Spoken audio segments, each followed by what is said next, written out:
This is Twisted Passages with award-winning author Marie Sutro. Now, let's take a deep dive into the dark world of psychological thrillers and meet the authors who created them. Hello, and welcome to Twisted Passages. I'm your host, Marie Sutro, and today we have New York Times bestselling author T. Jefferson Parker here to talk about his new release, The Rescue. Welcome, Jeff. Oh, nice to be here. Thank you. Oh, you have made my world so nice with this book. But before I dig in, can you start us off with an overview of what the story is about? Overview. Yeah, I can do maybe one sentence on that. The Rescue is about an enterprising young television reporter in Southern California who goes to Tijuana to do a feature story on a big dog rescue building mission that they have there. And she impulsively adopts one of the dogs that she falls in love with, a kind of a scrawny little medium-sized dog. She falls in love with him, takes him home, and learns very quickly that little dog has a dangerous and perhaps even violent history, having grown up on the streets of Tijuana. So that's the setup. And if anyone's wondering, it is completely so propulsive. Can you talk a little bit about the points of view and maybe one in particular that might be a little unusual for some writers to go into? Yeah. You know, I've written several multiple points of view books. I like it. I like being able to follow various characters doing various things rather than seeing the whole thing over the shoulder of just or through the eyes of one person. I've got three main viewpoints in this book, and the funny one you're referring to is the dog, Joe. He's a big character in the book. His story is huge, and I write his passages through his perceptions and his emotions and his reactions to things. And so it's his point of view, if you will, even though it's the authorial voice that's describing what Joe's doing and what Joe's thinking and what he's feeling. Writing that through a dog's point of view, if you will, was one of the challenges of the book. It was really kind of hard to do. I've always wanted to write a dog book because I love dogs, don't we all? And so finally, when it came time to write a book, I got kind of inspired by a dog that we had come across.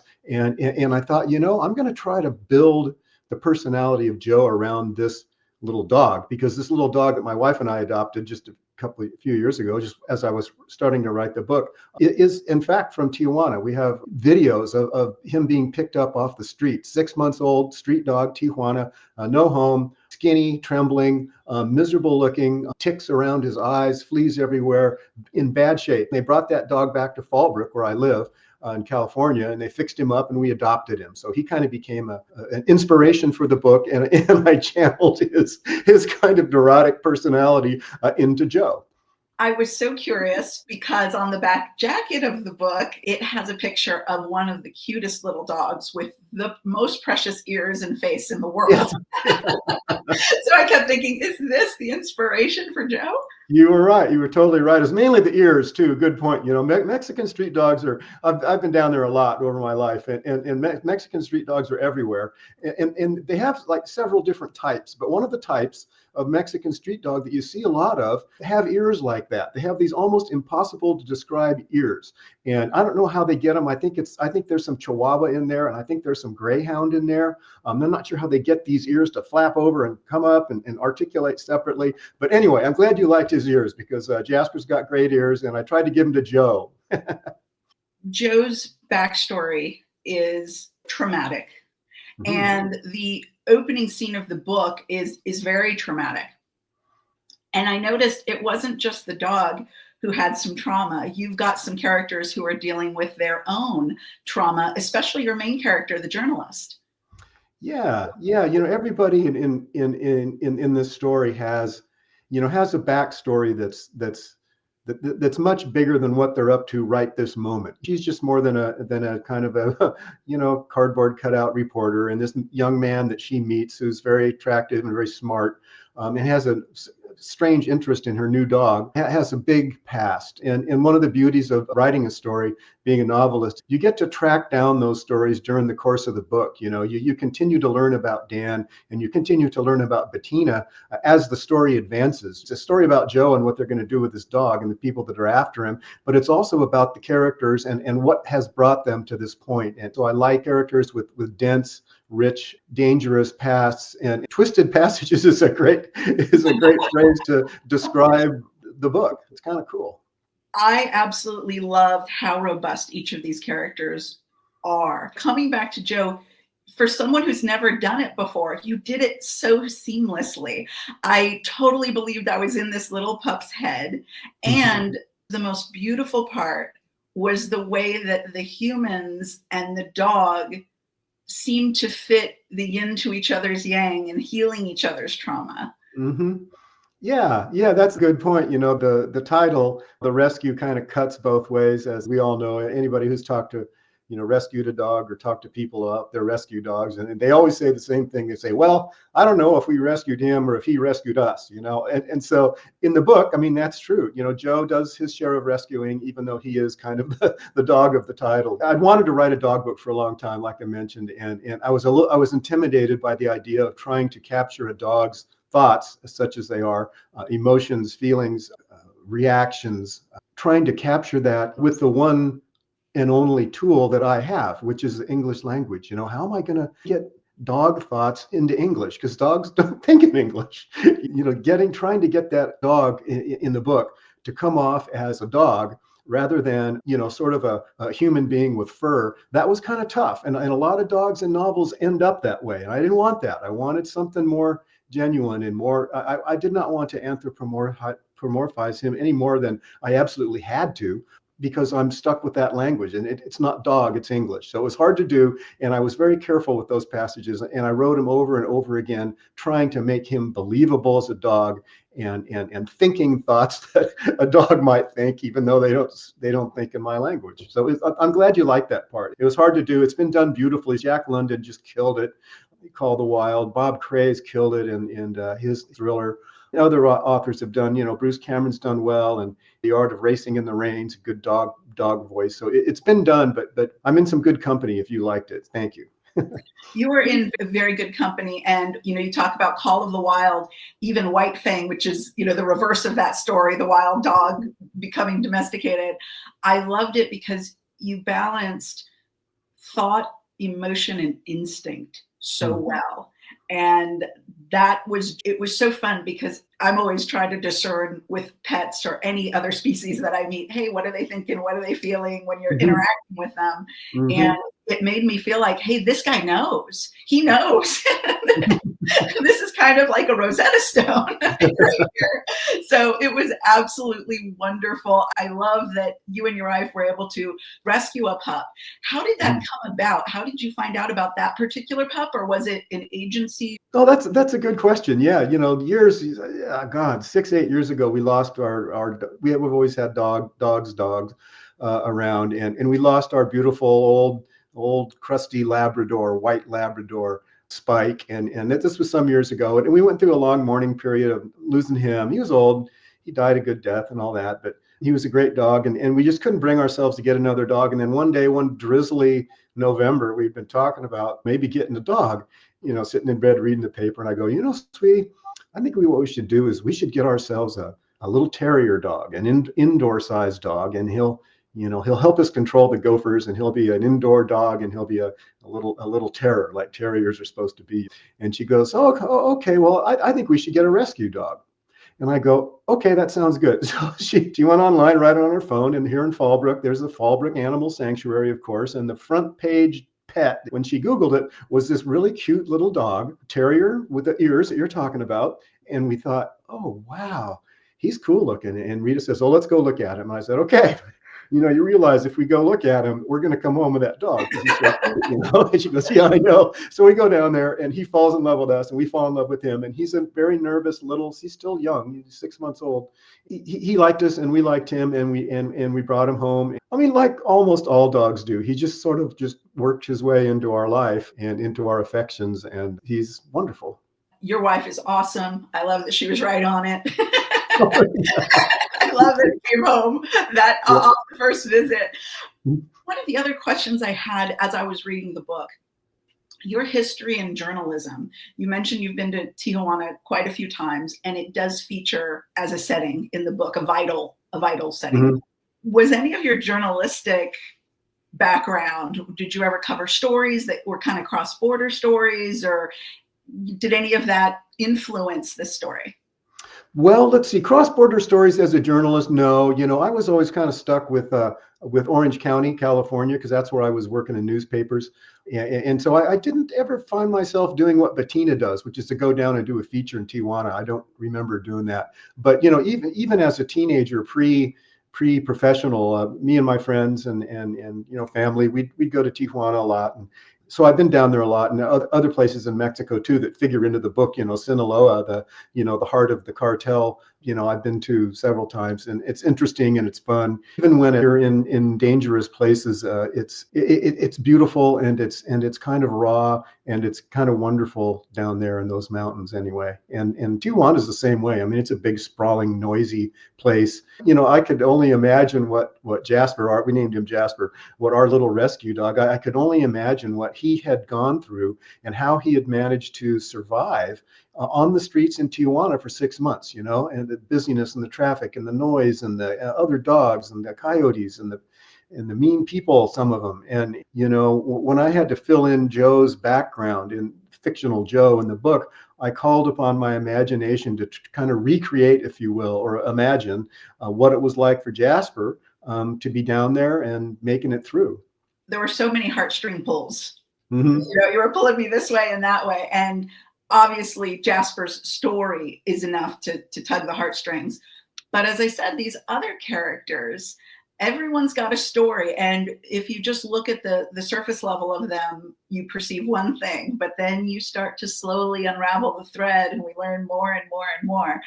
One of those characters that just has stuck with me, Bettina, your main character, she's a journalist, and she is kind of in a smaller beat, so to speak, in terms of what she normally covers. But she keeps saying that she likes to write stories that matter. Mm-hmm.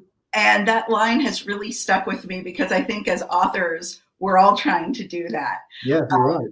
Mm-hmm. Was that kind of something that resonated from your background or from who you are today as an author, about that need to write stories that matter? Yeah, both for sure. And even back to my journalism days, young man journalism days, working in Orange County, covering and living in Laguna Beach, which is where Bettina lives and works.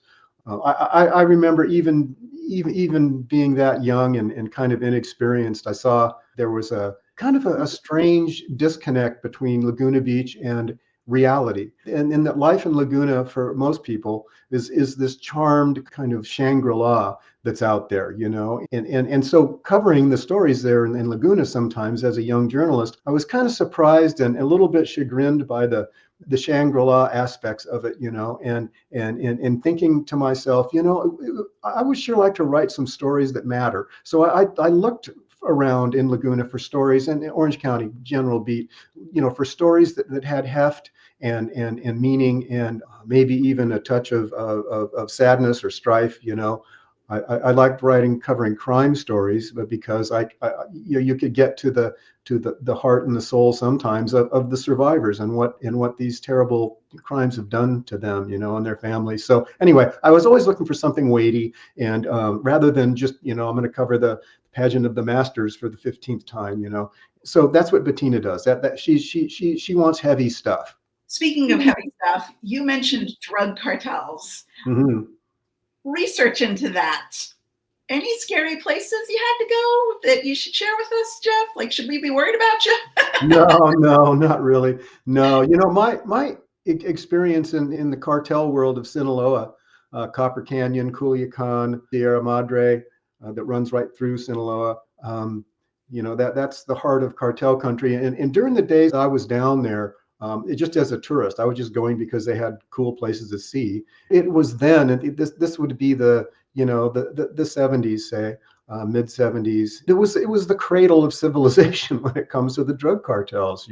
That's where that's where the Sinaloa cartel began, and they grew there, and they distributed from there, and they went on from there. So when I was there, it was all just kind of pretty and rustic, very agricultural, and the mountains were rugged, and the villages were kind of cool. I had very little sense of what was actually going on back in the valleys, and I never felt like I was in danger. If I were to go back to the same places today and go through Creel and all these little villages and stuff up in the canyons, I would have a different feeling about it, because it's changed. The cartels and the drug wars that are going on in Sinaloa right now are brutal. And so that would be on my mind if I were to step foot in Sinaloa again. Even talking about that, it really reminds me of how much you played light and dark in so many places in this book. And those mountains, those areas, was one of those places where you're sharing this intense beauty with us, but then you're also showing us some of the darkest sides of humanity at the same time. And I noticed you did that with characters. You did that over and over again. It was really, really so powerful. So thank you for bringing us into that world in that way with the juxtaposition. Yeah. I'm glad you like that. I'm a sucker for that. As a Southern California, mystery writer kind of, I've long been a sucker for what all of us Southern California mystery writers are accused of, and that is writing California noir, the bright, sunny beauty of LA, or in my case, like Laguna, or, Mexico, even Culiacan, something that you play off of the light, you play that off with the darkness of what the people are doing, some of them. And you do get this cognitive dissonance between the beauty and the lightness, sunlight of the Laguna Beach, for instance, and in the darkness of what, in the hearts of what some people are doing and trying to get away with. What was your hardest scene in this book? The hardest scene to write? Because like I said, it was so propulsive, so pulse pounding in certain scenes. The suspense was so intense. But then there's all of these emotional strings that are getting pulled. What was the hardest scene to write in this book for you? Yeah, that's a good. There's a lot of tough scenes in there. A lot of tough scenes because during the course of the book, from page 1 to page 350, the characters, even the dog, well, the characters, mainly the humans, they really are changing. You're not in the same footing you are on page 50 that you are on page 1, nor to, on up to the end of the book. Things are still happening. I mean, some of the most important and interesting things you learn about one of the characters, you learn only posthumously. You're still finding things out about this person. So, that's going on. And I think that really, the emotional nuances are tough, but I think just for writing a scene goes, the scene that I spent the most time on and I worried about the most and rewrote the most times was the scene where Joe's father, a Mexican street dog, goes about his daily business in Tijuana. He visits the McDonald's where he always scrounges food successfully, and he sleeps off in the median while people are ordering hamburgers. And he has this beat that goes along the airport, and he sees the airplanes, and he smells the coyotes and hears them and sees them and tries to get away from them. And it's just it's not a long scene, but it's just he travels into following his life, if you will, for a 24-hour period. And that scene was hard to write because, again, I'm stuck with English and I can't give him thoughts like, oh, wow, look at those airplanes. He can't do that. He just, he has to look out there, but I have to describe him. So there are these large silver things that fly. That's about, all Joe can come up with, or Joe's dad. And that was about, all I could come up with was how a dog might, because they notice dogs see everything and they hear everything. Their senses are sharp. Their emotions are really, elevated. They're strongly emotional animals. So they notice all this stuff. And how do I describe it so that Joe's dad can still seem like a real dog? I don't know. I hope it worked. It absolutely did. I have to say, when we talk about writing animals, the fact that you gave us a character that was fully developed in Joe, but then in his backstory, you gave us his dad. That was next level. I mean, seriously, Jeff, you really went there. It was so impressive. That's nice to hear. A dog's dad doesn't really belong in a thriller, I think he did. We needed to know Joe fully, and the only way we could was to get that context. It matters where he comes from and how he gets there. So we need that. And late in the book, Joe embarks on his own out into the world of San Diego, the freeways and the homes and the people and all of the kind of similar dangers that his father experienced. We see what Joe has learned from Dad. It's kind of cool. It's a very cool, those kind of bookends Yeah, of yeah. this pup family saga is absolutely amazing. And I give you so much credit for the way that you jumped in and you owned telling an animal story, and you made us care so very much about all of these characters. Absolutely wonderful. It's good to hear. Thank you. Now, Jeff, for existing fans and for fans who will be new to you and want to find out what you're up to, where is the best place for folks to find you?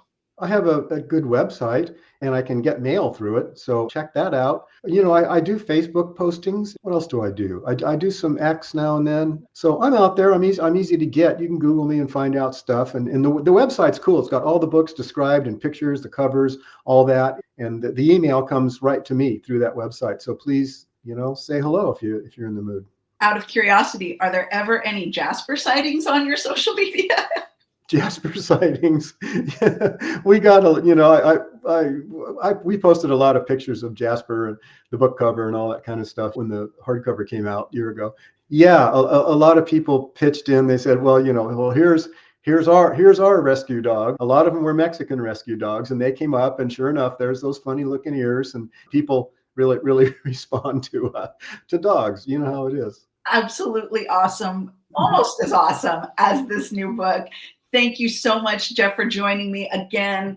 The title is The Rescue. It's got everything that you could want from a thriller and a lot of heart and a lot of brains. Oh, thank you so much. Those are good words. They mean something to me. Well, thank you. Your words mean a lot to your readers. Can't wait to see what's coming up next. All right, Marie. Thanks for having me. And thank you all for joining us on this episode of Twisted Passages. We hope to see you next time.